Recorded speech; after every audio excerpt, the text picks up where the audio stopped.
All right, I've got some plants that my buddy at Coachella Valley Aquatics gave me the other day, and here they are. It's a string of Vallisneria, and he wasn't sure. I don't think it's the jungle val. I think jungle val gets a lot bigger on these little runners right away. My thoughts. So let's do a little repurposing while we're at it. But first, I've got this fancy screen in soil class. It's called a soil riddle. It comes with 3 different meshes. I don't remember what they are. There's one. There's the coarser one. And that was the in-between one. Here's the coarser one. So I'm going to use the finer one. And I am going to use this pond planting media, pond soil from Amazon. And it's kind of a clay base. It's kind of a clay base, and there's a lot of clumps in it. So I'm going to just get down to the fines here, and we'll put that back in. And then a lot of times what I'll do, I will put this coarser stuff. I've got a big old cast iron mortar and pestle, and I will run it through that and bust up a lot of these chunks because they are hard. They're not rocks, but they are rock hard. Take that back and forth bit. That might be enough, because what I'm going to do, this is what I'm going to repurpose from dinner the other night, Chinese food. That might be enough. Let's get a little more. It's nice to have the extra. I'd rather have extra and be able to toss some back than have not enough and have to fish more out when I need it. All right, so now this,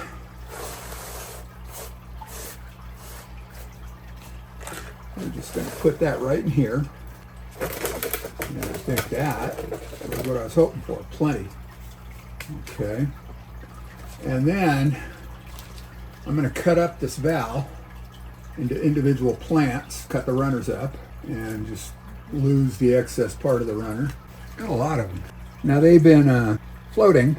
There's probably no need to, but I will probably, there's a bit of guppy grass there we don't particularly need. I think what I'm going to do also is give these a bit of a leaf pruning. And before I plant these, I'm going to wet this soil so that way when I submerge it, I don't get big air bubbles pushing back up. You know, I take that back. I'm going to plant this, then I'm going to wet the soil so I don't get, and then I'm going to cap all this when it's all said and done here with pool sand so I don't get a bunch of air bubbles pushing everything back up. So we're also going to do a little bit of leaf pruning here. And as long as this one on the end here was a little bit loose shape, but I think it'll be all right. So there's 2.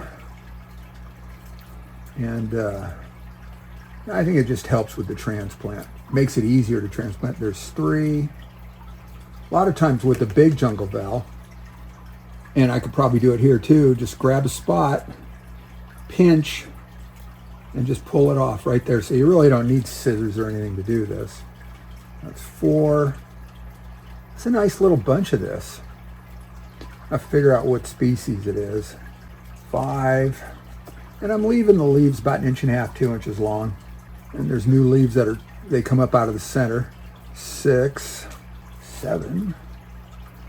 I'm hoping I end up with a big pot full of this stuff, and then from there, it just takes off. 8. In all directions out of this pot. I'm going to set it in a 29-gallon on top of pool sand. I think that was 9, 10, 11. That looks like 12. Don't want to leave any behind. Hate wasting good plants. All right, so let's make sure, yep, right in the middle of the screen. And then pull all these over to this side where I can work with them better. I'm going to start farthest away from me because that's easiest. And the roots. And typically what I do, put my finger on the root and just push them in and stand up the little plant. Push the roots under and stand up the little plant.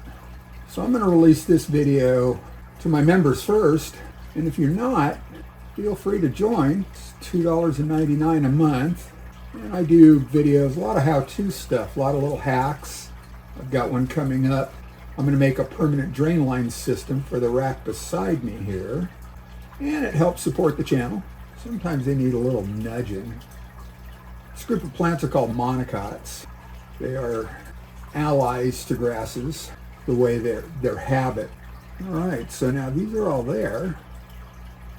Now, once in a while they need a little extra, because this pond soil is really dry, so it's not holding anything in place yet. Get a little of this pool sand. I'm going to start out by just putting a little around carefully, because I don't want to knock these loose. Get the first layer in that way. And then in between, and I really should have had the camera on the other side. I am not left-handed. But I think we can pull this off so you can see what's going on here.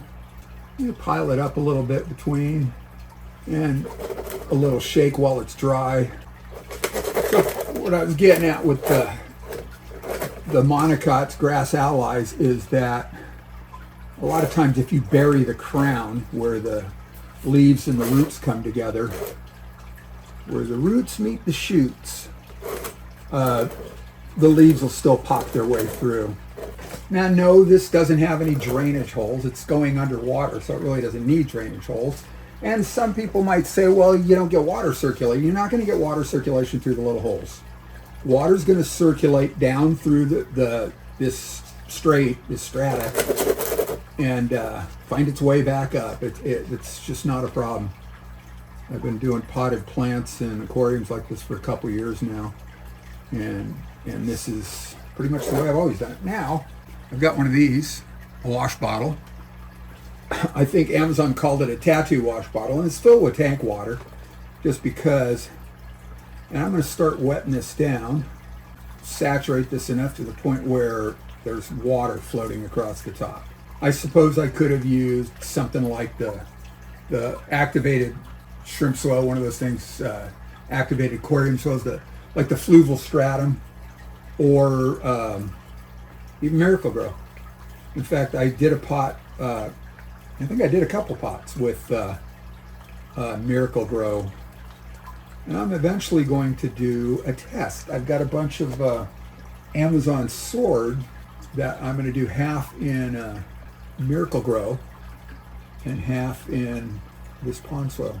Let's see if one does better than the other.